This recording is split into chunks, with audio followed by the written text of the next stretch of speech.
Hi friends, ನನ್ನ ಕೈಯಲ್ಲಿ ಬೂದು ಕುಂಬಳಕಾಯಿ ಉಂಟು. ಇದರಲ್ಲಿ ನಾನು ಕಾಶಿ ಹಲ್ವಾ ಹೇಗೆ ಮಾಡೋದು ಅಂತ ಹೇಳಿ ತಿಳಿಸಿಕೊಡ್ತೇನೆ.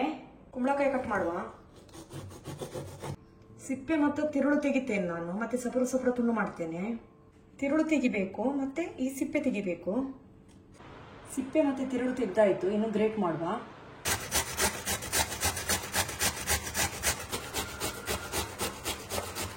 ಗ್ರೇಟ್ ಮಾಡಿ ಆಯ್ತು. ಈ ಬೌಲಲ್ಲಿ ಬೂದು ಕುಂಬಳಕಾಯಿ ಎಷ್ಟು ಹಿಡಿತದೆ ಅಂತ ಹೇಳಿ ನೋಡುವ.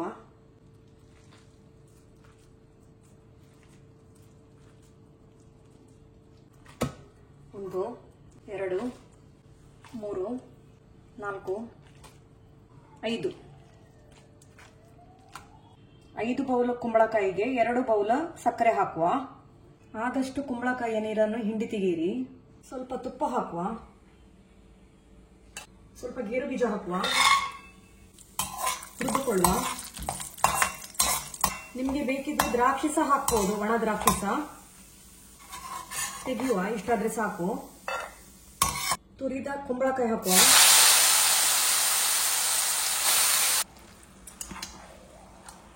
ಕೈ ಬಿಡಬಾರ್ದು, ಮೇಲೆ ಕೆಳಗೆ ಮಾಡ್ತಾ ಇರಬೇಕು.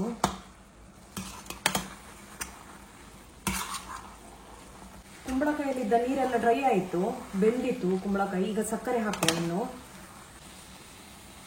2 ಬೌಲ್ ಸಕ್ಕರೆ ಹಾಕ್ತಿದ್ದೇನೆ. ಸಕ್ಕರೆ ಸ್ವಲ್ಪ ಕಮ್ಮಿ ಬೇಕಿದ್ರೆ ಸ್ವಲ್ಪ ಕಮ್ಮಿ ಸಹ ಮಾಡಬಹುದು. ಮಿಕ್ಸ್ ಮಾಡುವ ಎಲ್ಲ. ಸಕ್ಕರೆ ಹಾಕಿದ ಮೇಲೆ ಪುನಃ ತೆಳು ಆಗ್ತದೆ ಇದು, ಮತ್ತೆ ಪುನಃ ನಮಗೆ ಡ್ರೈ ಮಾಡಬೇಕು. ನೋಡಿ, ಪುನಃ ನೀರು ಬಿಟ್ಟಿತ್ತು. ಸಕ್ಕರೆ ಹಾಕಿದ ಮೇಲೆ ತೆಳುವಾಯಿತು.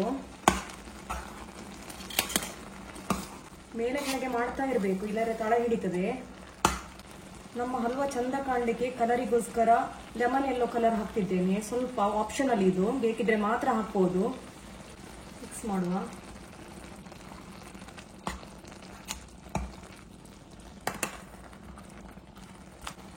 ಎರಡು ಚಮಚ ತುಪ್ಪ ಹಾಕುವ. ಮಿಕ್ಸ್ ಮಾಡುವ. ಡ್ರೈ ಆಗ್ತಾ ಬಂತು, 2 ಚಮಚ ತುಪ್ಪ ಹಾಕುವ ಪುನಃ.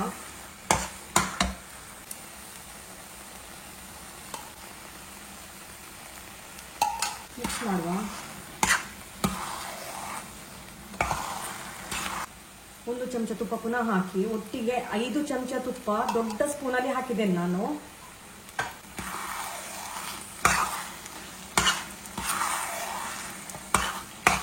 ಏಲಕ್ಕಿ ಪುಡಿ ಹಾಕುವ.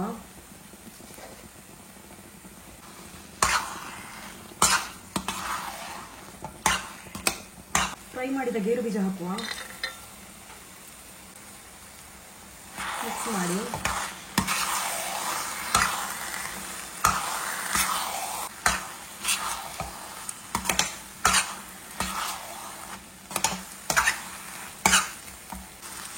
ಕುಕಿಂಗ್ ಪ್ರಾಸೆಸ್ಗೆ ಒಂದು ಅರ್ಧ ಗಂಟೆಯಿಂದ 3/4 ಗಂಟೆ ಹಿಡಿತದೆ. ನಮ್ಮ ಕಾಶಿ ಹಲ್ವಾ ರೆಡಿ ಆಯಿತು. ನೀವು ಹೀಗೆ ಮಾಡಿ ಮನೆಯಲ್ಲಿ. ನಮ್ಮ ಸೂಪರ್ ಡಿಲಿಷಿಯಸ್ ಕಾಶಿ ಹಲ್ವಾ ತಿನ್ಲಿಕ್ಕೆ ರೆಡಿಯಾಗಿ ಉಂಟು. ನಾನು ನಿಮ್ಮ ಜೊತೆ ಇನ್ನು ನೆಕ್ಸ್ಟ್ ವಿಡಿಯೋದೊಂದಿಗೆ ಸಿಗ್ತೇನೆ. Bye friends.